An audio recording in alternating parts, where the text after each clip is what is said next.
ఈ రోజుల్లో చాలా మంది దైవజనులు ప్రార్థిస్తున్నప్పుడు మనుషులు కింద పడిపోతున్నారు. దానికి బైబిల్లో ఆధారం ఉందా అన్న విషయాన్ని కొంచెం తెలియజేస్తారా? ఈ ప్రశ్న ఇప్పటికి దాదాపు 50 మంది అడిగారు నన్ను. దీనికి ఒక్కటే సింపుల్ ఆన్సర్ ఉంది. ఒకసారి పౌలు గారు మాట్లాడుతూ ఉంటే ఆ కిటికీలో కూర్చొని ఉన్నాడు ఐతుకు అని ఒకడు.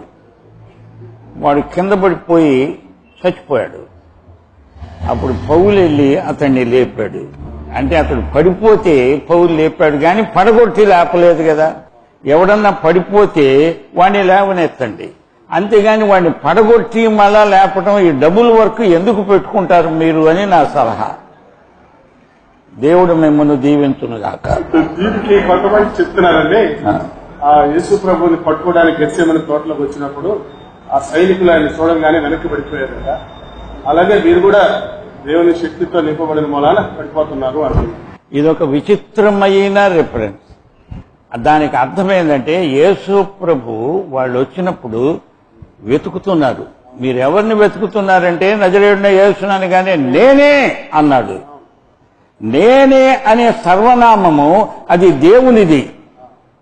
నేనే అనగానే అయాం అనగానే అలాగా అదిరిపడి సైనికులందరూ కింద పడిపోయారు. ఎందుకంటే ఆ నామములో ఉన్న శక్తి అది. వాళ్ళు అవిశ్వాసులే, పడ్డవాళ్ళు విశ్వాసులు కాదు. పైగా సైనికులు పరిశుద్ధాత్మ శక్తి పొంది పడిపోతున్నారు అంటున్నారు. అప్పుడు దురాత్మలు ఉంటే దైవజనుడు ప్రార్థన చేస్తే పడిపోవటం మనం చరిత్రలో చూస్తున్నాం. పౌలు గారు ప్రార్థన చేసినప్పుడు దురాత్మ పట్టిన వాడు కింద పడిపోవటం, వాళ్ళని లేవటం సర్వసాధారణం. దురాత్మ పట్టిన వాడు కింద పడతాడు, కానీ మామూలు విశ్వాసి ఎందుకు కింద పడతాడు?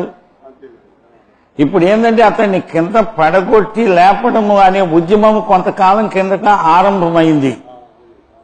అది ఏంటంటే పడగొడితే నాలో దేవుని శక్తి ఉన్నది అని. పడగొట్టడంలో లేదు దేవుని శక్తి, పడిపోయిన వాడిని లేపడంలో ఉన్నది దేవుని శక్తి. ఒకవేళ నీవు పడిపోతే నేను వచ్చి లే అని లేపుతా. పేతురత్త జ్వరంతో పడి ఉన్నది, అవునా? అంతేగాని యేసు ప్రభు వచ్చి ఓ పేతురత్త నీవు పడిపోమ్ము అని పడిపోయిన తర్వాత లెమ్ము అని అనలా.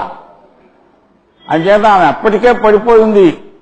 పడిపోతే ఆయన చేయిచ్చి లే అని అన్నారు, అంటే లేచింది.